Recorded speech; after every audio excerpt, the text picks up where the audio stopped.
I work for a line of hospitals and clinics in Minneapolis. We're the largest healthcare system in the Minnesota area. I was hired initially as an e-learning consultant, and as kind of a little extra, I was also asked to be the business owner for Saba at our organization. We have about 27,000 employees and about 35,000 total users. So it's a big job, and it's ever changing. There's a new opportunity every day. So Janice, what Saba products are you familiar with, and what Saba products does Alina use? We use Saba Learning. Obviously, we also use our content repository heavily, and we also take advantage of Saba Collaboration. As an e-learning professional, what is it that interests you in the fields of education and training? Well, first of all, I'm just absolutely passionate about instructional design and why people learn and what engages learners with content. And it's an ongoing challenge and opportunity to try to create engaging learning. It's also how are learners engaging with the system? What issues are they having? How can we help them? And it really is having happy learners and really seeing satisfaction from the outcome of the learning through the system. And the system itself is exciting because we're continually trying to make the system easy for our users to use and to understand. We get a lot of feedback from them, and as we continually to upgrade our version levels, we're excited about the sensitivity Saba has to the needs of making it easy for our users. So it's been a very rewarding experience on both sides of the job. What is your general philosophy about professional learning and collaboration?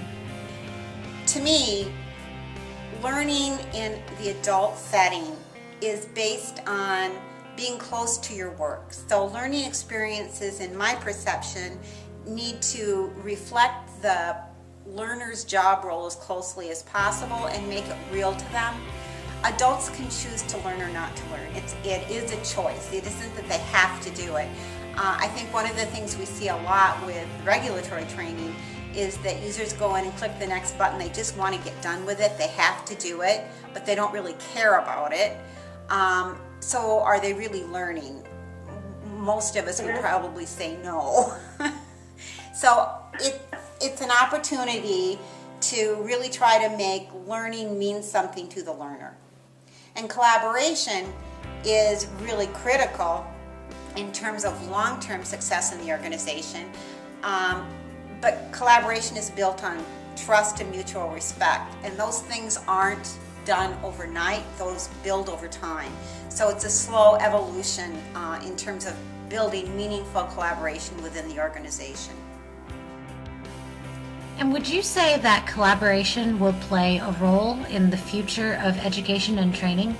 Oh, absolutely, and becoming more and more so.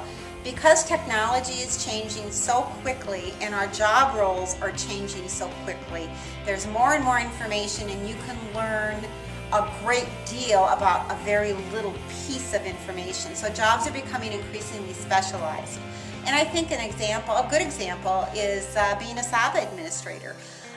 What we need to know continues to grow as the product grows and changes, and there really aren't a lot of people within my organization who can help me. So the only way that I can continue to grow and learn in my profession is to reach out to other users who are not in my organization. So collaboration becomes a really critical piece of my personal success as well as my personal growth.